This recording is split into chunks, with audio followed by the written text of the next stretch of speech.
Good morning, and welcome to the daily devotion video here at Mount Calvary Lutheran Church for Wednesday, October 1st. My name is Vicar Zachary.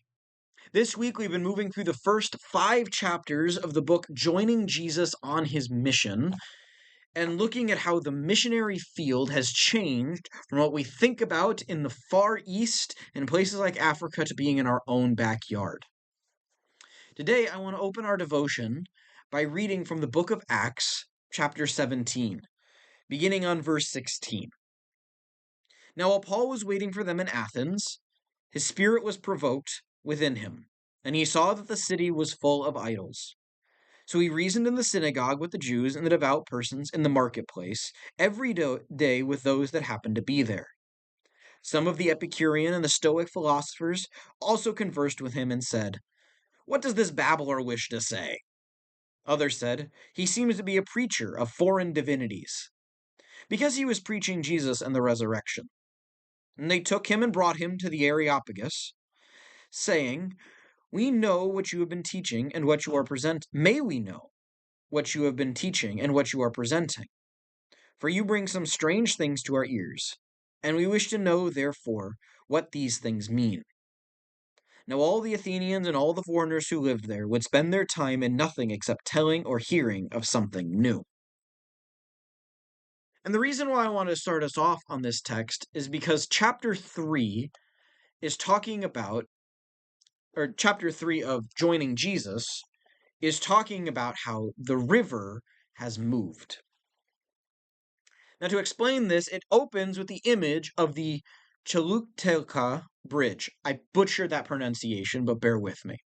It is a bridge in Honduras that was built over the course of 50 years by a Japanese firm to span the river that was important in the area. Now, just about after they finished this bridge, the whole area was struck by Hurricane Mike. And over the course of 3 days, nearly 75 inches of water was dropped on the area. That is 7 feet of water. Now, this had such a dramatic effect on the area that it caused the very river to reroute.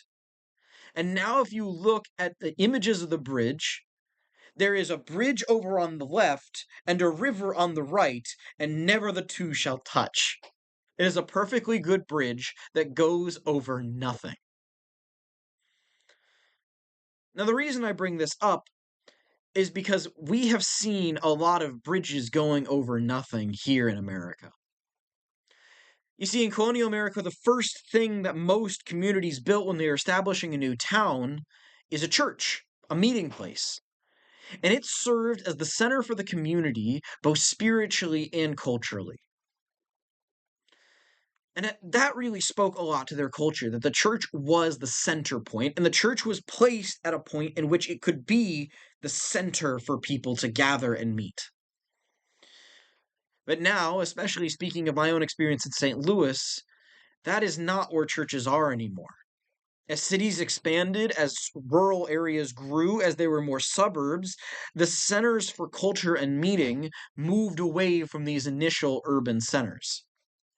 And so now churches, which were once the center of the society, have fallen far to the periphery.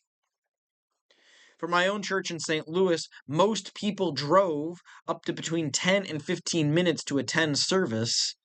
Meanwhile, those that were directly nearby didn't attend at all. And so when we look at the book of Acts, when we see Paul in Athens, what we should draw from it is that Paul went to where the people were. Paul went into the synagogues to speak to the Jews, and he went to the marketplace to speak to the Gentiles. He did not set up a booth on the outside of town and wait for people to come and talk to him, but he went to them. And so this is something that is very important to keep in mind for us as we are now missionaries in the Western world. Because if we're relying on people to come into our churches, to cross through our doors in order to hear about the good news of Jesus Christ, we're going to be sorely mistaken. Because they're not going to come, or the ones that do are going to be few and far between. Instead, we need to focus our efforts on the places where people are, on these new urban centers, on these new centers where people gather to meet and talk.